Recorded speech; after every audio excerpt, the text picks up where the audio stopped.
Welcome to the Invite Health podcast, where our degreed healthcare professionals are excited to offer you the most important health and wellness information you need to make informed choices about your health. You can learn more about the products discussed in each of these episodes and all that Invite Health has to offer at www.invitehealth.com/podcast. First-time customers can use promo code podcast at checkout for an additional 15% off your first purchase. Let's get started. Clogged arteries in the heart are very dangerous. It's called coronary heart disease. Really a scary condition. And they give statin drugs in an attempt to prevent this, and it is helpful. So statin drugs, they're cholesterol-lowering therapy. They're used in patients with a history of heart disease, but they're also used in people with clean arteries to help prevent it, which is questionable. When you lower a type of cholesterol called LDL, there's a relationship to not building up plaque in the arteries. I'll explain what that is in a minute. And this plaque leads to horrible things like strokes and heart attacks. So what exactly is the plaque, and what is it doing? It's stiffening and thickening the blood vessels in the heart. And what's it made out of? Cholesterol, mostly a type called LDL. LDL cholesterol is low-density lipoprotein. It's low density because it's mostly fat and very little protein. Whereas HDL, high-density lipoprotein, the good one, less fat, more protein, but there's other reasons why HDL is good beyond that. We've discussed that in other podcast episodes. In any event, when you get cholesterol in the blood vessels in the heart, it's kind of like when you light a candle and there's drips of wax coming down the side of the candle. So it's kind of crispy on the outside and mushy on the inside. That's exactly what the cholesterol is like on the lining of your blood vessels in the heart. So let's talk about it. Why is it so dangerous? Arteries are bigger blood vessels. You have your arteries and you have your veins. The arteries take the oxygen-rich blood from the heart, from the lungs and the heart, and it delivers the blood all over the body. So you're getting oxygen in your brain and in your muscles and in your organs and tissues. So arteries are normally much bigger blood vessels. Now the heart, even though it's pumping blood, it also needs its own blood supply. So the heart also has its own arteries, but they're more like veins. They're smaller. They're more like a sippy straw. So when they get thickened and stiffened with deposits of cholesterol, it's very dangerous. Because first of all, it could break off. If it's inflamed, it could break off and cause a stroke or a heart attack. Or you can have a complete blockage. So statins to the rescue to a degree. Now listen, this is not the only cause of a heart attack and heart disease. There's also inflammation, there's triglycerides, there's other things that can trigger it. Even another kind of cholesterol called VLDL, very low density lipoprotein, but that's a different program. So statins to the rescue. There is a linear relationship. The more you lower the LDL, the less likely you're going to clog your arteries and lead to coronary heart disease, because coronary heart disease is the #1 killer on the planet. But once again, like I said, it's not just cholesterol that's a factor. You also have to look at triglycerides, and you also have to look at inflammation in the heart. But right now, we're focusing on cholesterol. The problem with statins is they tend to interfere with a number of very important nutritional supplements. And we'll go into greater detail near the end of the program. But most of the symptoms of problems with using a statin is related to lowering the level of important nutrients. So welcome to my episode, Cholesterol-Lowering Statin Drugs and Nutritional Supplements. My name is Jerry Hickey. I'm a nutritional pharmacist. I'm also the senior scientific officer over here at Invite Health, and I want to thank you for tuning in to the Invite Health podcast today. Now, you can find all of the episodes for free, no matter where you listen to podcasts. They should be there. Just type in Invite Health. Or you could go to our website, invitehealth.com/podcast, And we have over 450 podcast episodes up now. Please subscribe and leave us a review. I'd love to know how we're doing. You can also follow us on Twitter, Instagram, and Facebook at Invite Health. All the information on this episode is linked at the episode description, and I want to help my assistant Tony for doing that for me. She is fantastic. So let's go forward. So cholesterol is dangerous. You do want to keep it under control, especially under certain disease conditions like diabetics. Diabetics are much more prone to stroke, heart attack, and heart disease, so you really want to push the cholesterol down even more. And by the way, when they give you your total cholesterol figure, it's made out of three things. High-density lipoprotein, which is considered the good one, but the truth of the matter is it's only the good one when it's in the correct structural form. We've done an episode on that. And then and how do you put it into that correct structural form? Things like phosphatidylserine and krill oil will push it into correct structural form to help protect you from heart disease. And then there's the LDL that everybody calls the bad cholesterol. It's not necessarily bad. It's needed. And then there's the VLDL, the very low density, which might actually be the most dangerous one. So one thing that happens with statin drugs, and of course it's dose dependent, the higher the dosage of the statin, the more this is going to occur, is problems with your mitochondria, your power plants. In other words, statins can short circuit energy production. And there's a number of studies showing that statins can lead to fatigue, even muscle cramps, a drop in endurance, a drop in stamina. And there are ways to get around this. One reason why statins can affect your muscles and your nerves is if you lower your cholesterol too much, because you need cholesterol to repair your muscles and your nerves. So when cholesterol is too low, automatically that's going to cause a problem for your muscles and nerves. But also because you're disrupting energy formation. Now, just a word on the incidence of side effects with a statin drug.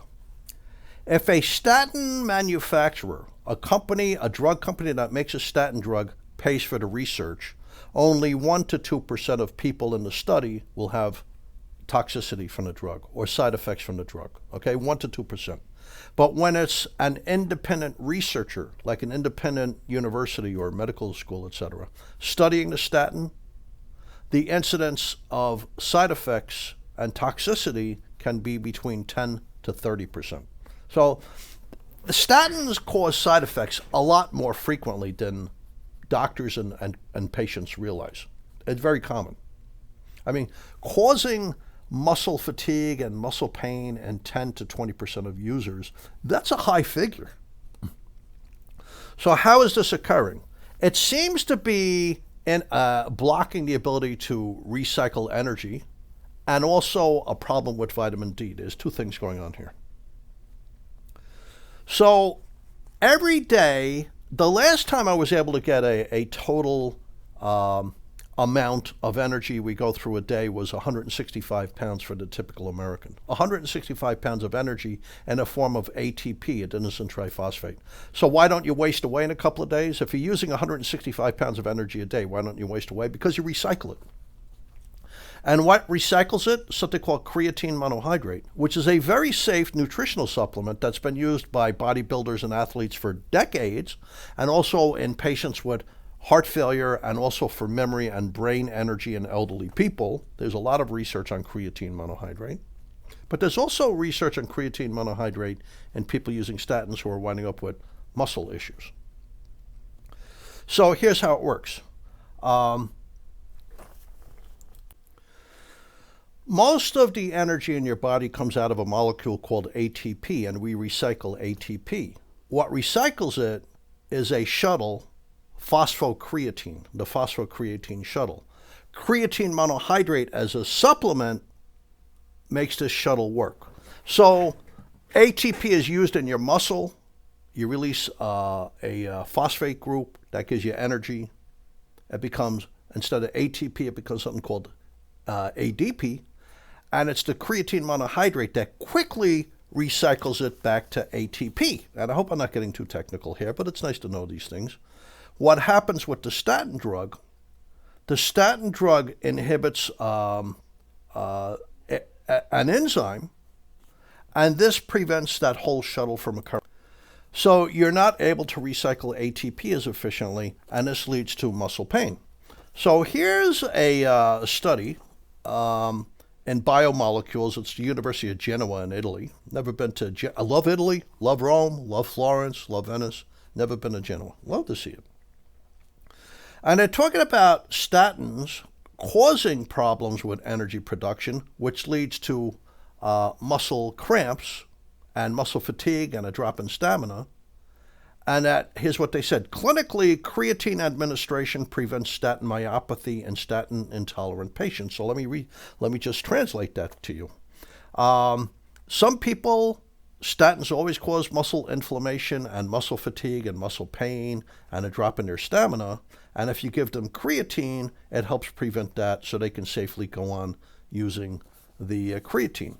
The researchers go on to say creatine is widely used by athletes with no adverse events and has demonstrated to be safe even in double-blind placebo-controlled trials of elderly individuals. It's true because I mix beta-hydroxy beta-methylbutyrate, HMB, that's the abbreviation, with creatine and some protein, like whey protein, in elderly people to bring back their muscle strength, to help with their balance, to help with their coordination, to help with their mobility, to help prevent them from becoming frail and fragile.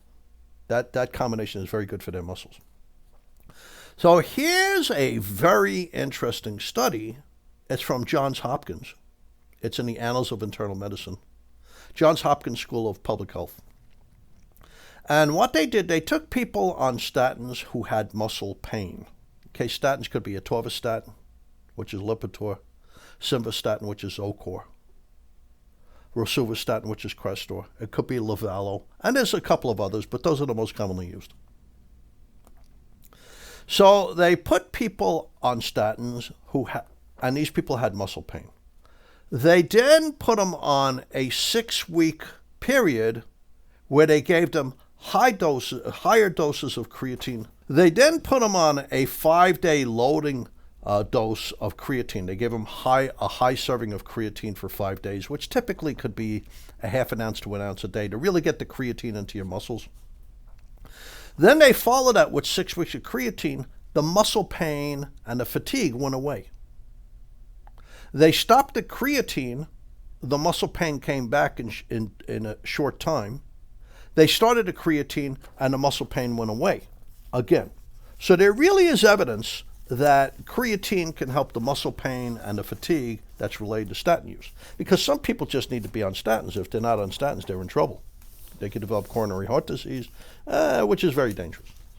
So also vitamin D is involved. There's a number of studies now that show if your vitamin D in your blood is below 30, they look at your vitamin D status in your blood. If it was below 30, we're looking at 25-hydroxycholecalciferol. That's what we're looking at here.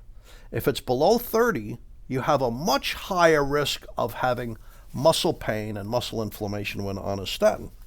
So if you're going to put somebody on a statin, or if you know somebody on a statin, or if you're using a statin, you want to get your vitamin D levels above 30. You want them above 30 anyway, because that helps protect you from cancer and infections and damage by COVID-19 that can occur in your lungs. We've done a couple of podcast episodes on that also, on all of those things. But there's a number of studies now showing that if you lack vitamin D and you take a statin, you're much more likely to have the muscle pain. But here's the thing. There's evidence that statins reduce the level of many nutrients in your body, and that's not a good thing. You don't have to stop the statin. What you have to do is replete the nutrients. You have to take the nutrients. We've done an episode on that. In fact, it might have been one of the first 4 episodes we did, like episode 3 or 4, that talks about nutrients that statins deplete from the human body. For instance, statins deplete lutein. Lutein is a orangish, a reddish pigment in green leafy vegetables and pistachio nuts and eggs. You don't see it in the green leafy vegetables like the spinach and the broccoli because the greenness, the chlorophyll, the chloroplasts hide it. You don't see the lutein. But lutein is needed for your vision and your memory. Statins lower your amount of lutein. And I'll explain how in just a minute. Statins lower vitamin K. You need vitamin K to keep your arteries clean, to prevent heart disease. You need vitamin K to keep your bones strong so you don't break your hip or your wrist or your spine. You need vitamin K to lower your risk of diabetes and possibly lower your risk of liver cancer, according to a lot of data. But it's easy to get vitamin K. You could get in certain cheeses that are fermented, like Emmental cheese. You could get in all those fermented Japanese foods like natto and tempeh. But you can also get vitamin K in green leafy vegetables like spinach and broccoli. You could get vitamin K in beans and other legumes. You could get vitamin K in a cup of black tea. But there's also evidence that statins deplete not just energy production, where creatine monohydrate comes in, but also that they deplete ubiquinol. Ubiquinol is needed for the power of your heart and the power of your muscles and your energy in general. So that's one other reason why you're having muscle problems with a statin. It's not just your vitamin D level is too low. You need vitamin A for your muscles, the health of your muscles, your stamina, your balance, your strength. So if your vitamin D is too low and you take a statin, that complicates things and it can lead to muscle pain and muscle injuries. Creatine monohydrate, because it restores metabolism in your muscles and energy production, can help get rid of that statin-associated pain. And so can ubiquinol, the active form of coenzyme Q10. We'll go into that in just a minute. But there's also evidence that statins lower fish oils. So I tell people on statins take krill because it's superior for the heart as far as I'm concerned. Because not only does it lower triglycerides, but it lowers inflammation in the heart, which are two other risk factors for heart attacks. So a good krill oil will help restore the fish oils in your heart, because you need fish oils to lower the risk of sudden cardiac death and ischemic events and arrhythmias. So when statins lower fish oils, it's not good for you. You need to put them back in your heart. So normally I tell people eat fish twice a week, but if you're on a statin, you really need to eat fish 3 times a week. I eat fish and take krill. I'm not on a statin, but I want a lot of fish oils in my body. That's another story. We're looking at something called the omega-3 index, which keeps you healthy, which is the amount of fish oils in your body versus all the other oils. But that's another episode. And we've done an episode on the omega-3 index. So you should look into that. Now, there's also evidence that vitamin D is depleted by statins. Now, that's very interesting because statins are also related to causing diabetes. So every time a statin lowers your risk of a heart attack, it's also increasing the risk of diabetes in many people. So here's a brand new study that came out in JAMA Internal Medicine October 4th. JAMA Internal Medicine, Journal of the American Medical Association, Internal Medicine. It's from the VA North Texas Healthcare System in Dallas. And they found out if you had diabetes and you went on a statin, it typically made your diabetes worse. For instance, you were more likely to develop ketoacidosis. Ketoacidosis means your blood could become a little acid, and that could put you into a coma, and diabetics are prone to ketoacidosis already. So they found out if you gave a statin, a diabetic was much more likely to go into ketoacidosis or convert into injecting themselves with insulin. So they might have been on drugs like metformin and Januvia before that, and they were working fine. They were just swallowing them. They went on a statin, and it turns out now they have to start using insulin. So not only do statins increase the risk of developing diabetes in people who would have never had diabetes more than likely, but it also makes diabetes worse in people who already have diabetes. And that seemed to be dose and time dependent. In other words, the longer you took the statin and the higher the dosage, the more likely it was to make your diabetes more dangerous. Now, could that be the depletions that are caused by the statins? It could be. Vitamin D is needed to control your blood sugar. Vitamin D works in sync with magnesium and zinc to control blood sugar levels. You also need magnesium to activate vitamin D. Now, when you have diabetes, you lose magnesium in the urine, which means it's harder to activate vitamin D. Okay, so right away there's a problem with vitamin D in diabetics. They're losing magnesium in their urine, so it's hard for them to activate vitamin D, and vitamin D is needed to control your blood sugar. Then you add a statin, which can further lower your vitamin D according to some data, and it also can trigger diabetes in some people, and it can also make diabetes worse in people who already have diabetes, is the connection, the statin depleting vitamin D. Nobody has looked into that, but it could well be that. But statins also lower vitamin K, and vitamin K does have an effect on metabolism and blood sugar control, according to a certain amount of data, which needs to be developed further. Could it be a depletion of vitamin K? But it can also be a depletion of ubiquinol. So let me explain what that is quickly. Ubiquinol is the active version of coenzyme Q10. Sometimes when you give coenzyme Q10, it helps with the statin-related muscle pain. Not all the time, but sometimes. That might be for two reasons that it doesn't always help. One, not everybody can convert coenzyme Q10 into ubiquinol. So my hypothesis, which is a theory that has to be proven, would be these people would be much better off with ubiquinol, which is body-ready coenzyme Q10. It's already active. Let's see how that does with the muscle pain related to statin use. Because I've had several clients who went on statins, and over the course of months, they got a little fatigued, and they lost some stamina, they lost some strength, they had some muscle pains, and when I gave them ubiquinol, it reversed that. And ubiquinol is involved with blood sugar control and energy production.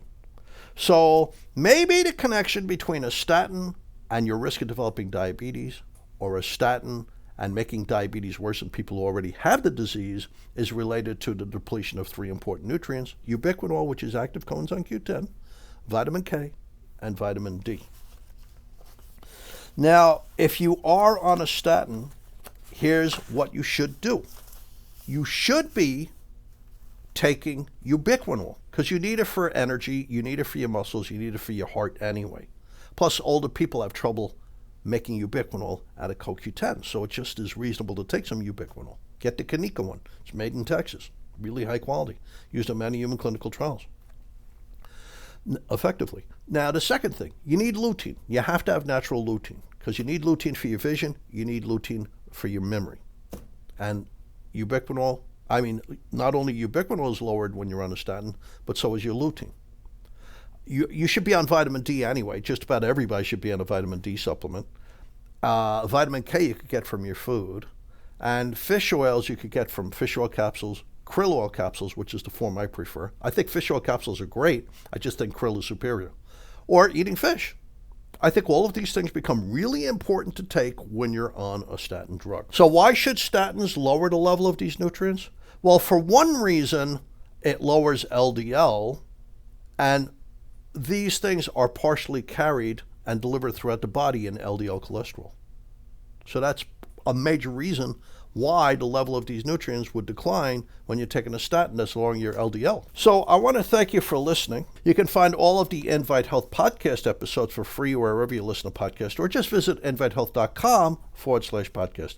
Please subscribe and leave us a review. You can also follow us on Facebook, Twitter, and Instagram at Invite Health. Hope to see you next time on another episode of the Invite Health podcast. Thank you so much for listening, and have a great day.